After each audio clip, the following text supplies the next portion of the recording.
nomor 22 tentang LLAJ. Adapun pro kontra mengenai undang-undang yang akan direvisi ini, hukumnya seperti apa?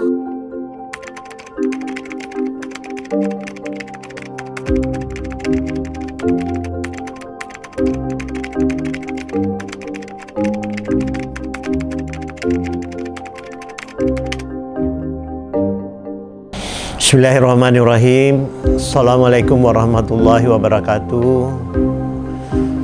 Salam sejahtera dan salam sehat untuk kita semuanya. Pertama-tama saya menyampaikan puji syukur kehadirat Allah Subhanahu wa Ta'ala karena kita semua masih diberi kesempatan, kesehatan untuk bisa beraktivitas sesuai dengan tugas kita masing-masing. Bapak dan Ibu sekalian, sahabat-sahabat saya semuanya, adapun alasan utama sebenarnya diadakannya revisi undang-undang ini karena undang-undang itu harus menyesuaikan dengan perkembangan baik sosial, ekonomi, tentunya dengan perkembangan pembangunan di segala sektor. Nah, undang-undang jalan ini dianggap bahwa sudah tidak bisa lagi mengadopsi seluruh perkembangan terutama perkembangan teknologi digital. Nah, oleh karena itu ada 3 alasan utama sebenarnya kenapa undang-undang LLAJ ini mendesak untuk dilakukan. Ya, yang pertama adalah adanya perkembangan teknologi. Dalam hal ini ada angkutan daring dan non-daring, ya, atau istilah orang offline dan online. Itu juga merupakan faktor utama yang harus kita adopsi di dalam peraturan perundang-undangan karena sampai sekarang ini belum ada aturan yang secara langsung untuk mengatur hal tersebut. Di sisi lain, kita melihat perkembangan teknologi dengan adanya sistem aplikasi dalam hal angkutan umum, maka kita melihat perkembangannya jutaan orang yang mengaili hidup, terutama motor kendaraan roda 2, juga termasuk roda 4 dalam sistem daring. Nah, oleh karena itu saya ingin menyampaikan bahwa persoalan-persoalan ini harus ada cantolannya di dalam undang-undang.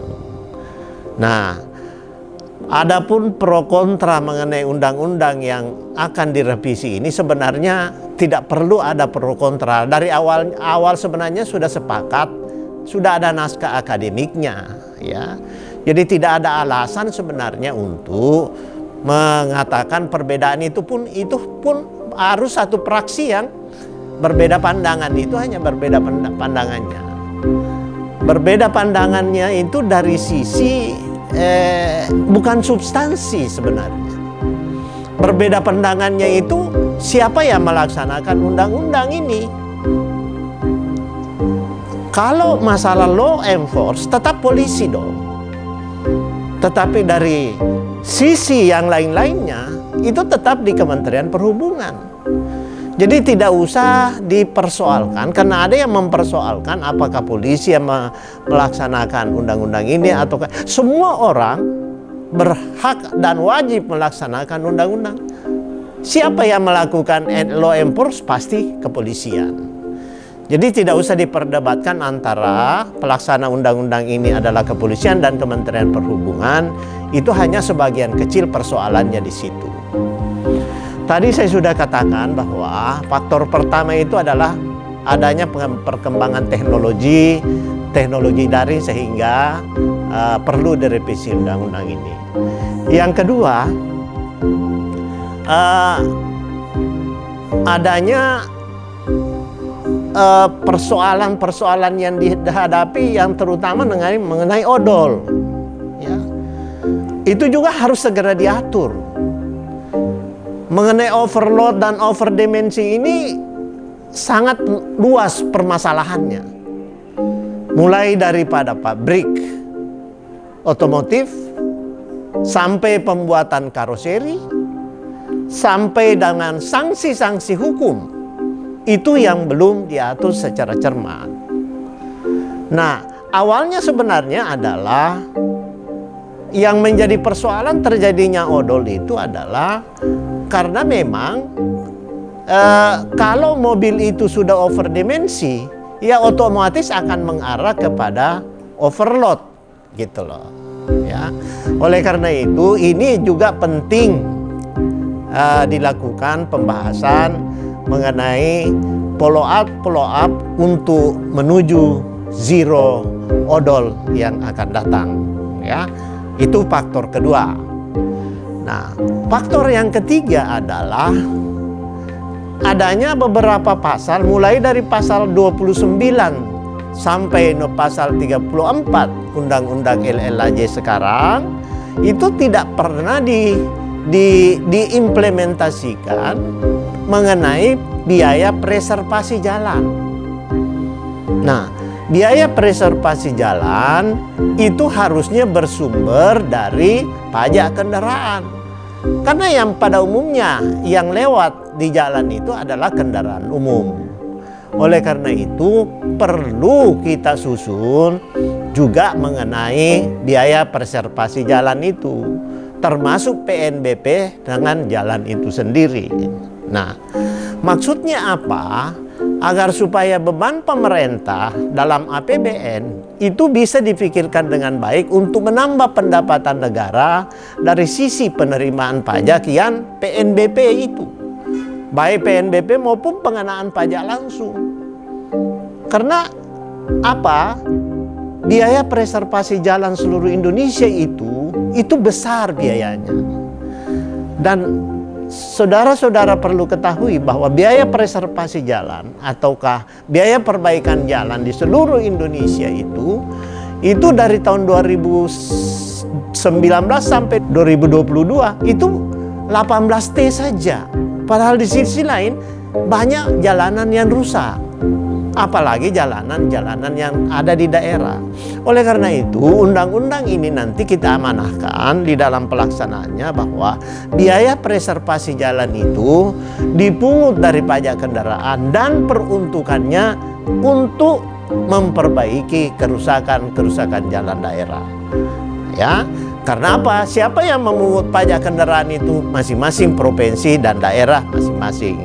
Oleh karena itu kita harapkan bahwa biaya terhadap pajak kendaraan ini itu digunakan untuk membiayai biaya preservasi jalan atau perbaikan jalan. Itu yang sangat substantif sebenarnya, sehingga undang-undang ini mendesak untuk dilakukan. Saya kembali lagi persoalan angkutan online. Nah, pada dasarnya sebenarnya angkutan online itu artinya apa? Itu mengikuti perkembangan, ya, mengikuti perkembangan teknologi. Yang menjadi masalah sekarang adalah siapa yang leadernya, siapa yang menjadi perusahaan yang mengatur ini semua. Kelihatannya adalah aplikator yang leading. Sedangkan aplikator itu perusahaannya hanya bergerak di bidang aplikator saja.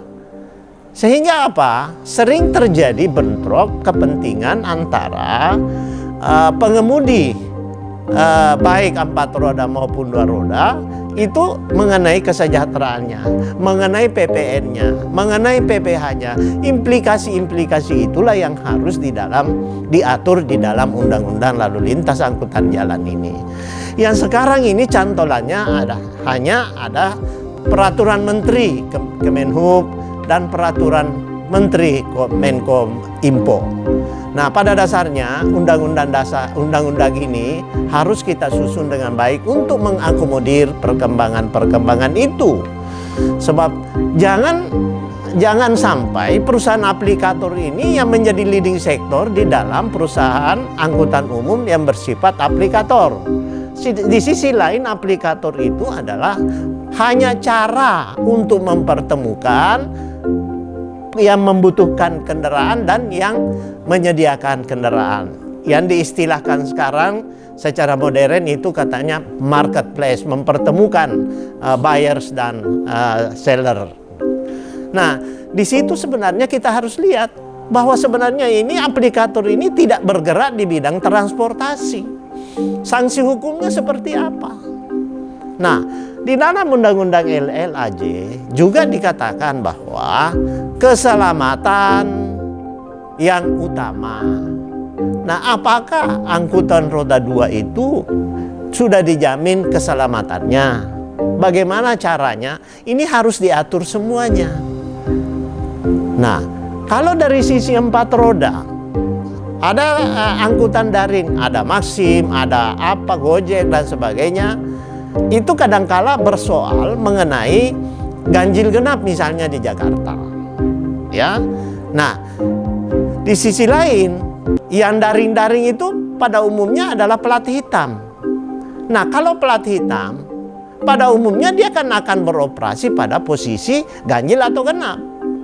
Di sisi lain, taksi yang memang bergerak di bidang transportasi seperti Bluebird itu tidak kenal ganjil genap karena memang platnya adalah kuning.